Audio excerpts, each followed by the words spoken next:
আসসালামু আলাইকুম। সাইদাস কিচেন থেকে আবারও সবাইকে স্বাগত জানাচ্ছি আরও একটি নতুন এপিসোড দেখার জন্য।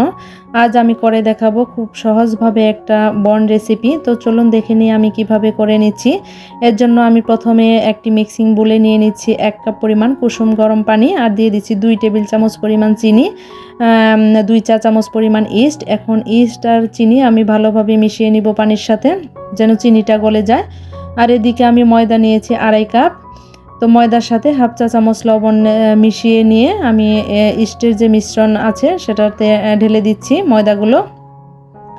তো ময়দাটা ঢেলে নিয়ে আমি স্প্যাচুলার সাহায্যে প্রথমে আমি একটু মিশিয়ে নিব, কারণ এই পর্যায়ে হাত দিয়ে কাজটা করতে গেলে হাতে একদম লেগে যায়, কেমন জানি লাগে। সেজন্য আমি প্রথমে স্প্যাচুলা দিয়ে মিশিয়ে নিলাম।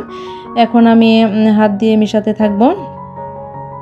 তো এই পর্যায়ে আমি দিয়ে দিব 2 টেবিল চামচ পরিমাণ সয়াবিন তেল দিয়ে আমি সুন্দরভাবে ডোটা মিশাতে থাকবো। একদম পারফেক্ট একটা ডো পেতে চাইলে অনেকক্ষণ মিশিয়ে নিতে হবে।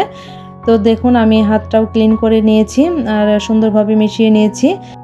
এখন ডোর উপরে একটু করে তেল দিয়ে দিব, যেন উপরের অংশটা ড্রাই না হয়ে যায়। সেজন্য আমি একটু তেল দিয়ে এখন আমি ঢাকনা দিয়ে রাখবো প্রায় 25 থেকে 30 মিনিটের জন্য। এর মধ্যেই ডোটা ফুলে ডাবল হয়ে যাবে। এই তো দেখুন ফিরে আসলাম 30 মিনিট পর। ডোটা আমার ফুলে ডাবল হয়েছে। এই তো দেখুন আমি একটু আঙ্গুল দিয়ে ছিদ্র করে নিলাম। ডোটা কিন্তু মিশে যাচ্ছে না, এতেই বোঝা যায় ডোটা পারফেক্ট হয়েছে। এখন আমি ডোটা একটা বোর্ডের উপরে নিয়ে নিব। বোর্ডের উপরে নিয়ে আমি একটু লম্বাটে শেপ করে নিব, যেন আমি যে কয়টা বন বানাতে চাই কাটতে সুবিধা হয়। এখানে আমি 3টা বড় সাইজে 3টা বন রুটি বানাবো, এর জন্য আমি 3টা করে নিলাম। এখানে চাইলে আপনারা 5টা 6টা করে নিতে পারেন ছোট সাইজের। তারপর আমি এখন একটা রুটি বেলে নিব। তো রুটিটা বেশি বড় করব না, এই সাইজের করে নিলাম। দেখে হয়তো বুঝতে পারছেন। এখন রোল করে নিব। এই তো রোল করে নিয়ে এখন মুখটা ভালোভাবে লাগিয়ে নিতে হবে, তা না হলে যে বেক হওয়ার সময় অবশ্যই এটা খুলে যাবে, তখন দেখতে ভালো লাগবে না। দেখে হয়তো বুঝতে পারছেন আমি কিভাবে করে নিলাম। খুব ভালোভাবে এটা আটকে দিতে হবে। এই তো খুব সুন্দরভাবে আমি করে নিয়েছি। এখন একটা ধারালো নাইফ দিয়ে আমি উপরের অংশটা কয়েকটা করে কেটে নিব, এতে দেখতে সুন্দর লাগবে। আপনারা চাইলে এর কাজটা নাও করতে পারেন, তবে এভাবে ছুরি দিয়ে একটু কেটে দিলে দেখতে বেশি সুন্দর লাগে। এই তো আমি এখন একটা কেকের মোল্ড নিয়ে নিয়েছি, এটাতে আমি বেক করব। তো এইভাবে করে আমি 3টা বনি বানিয়ে নিয়েছি। এখন আবারও আমি ঢেকে রাখবো 15-20 মিনিট। এই তো ফিরে আসলাম 20 মিনিট পর।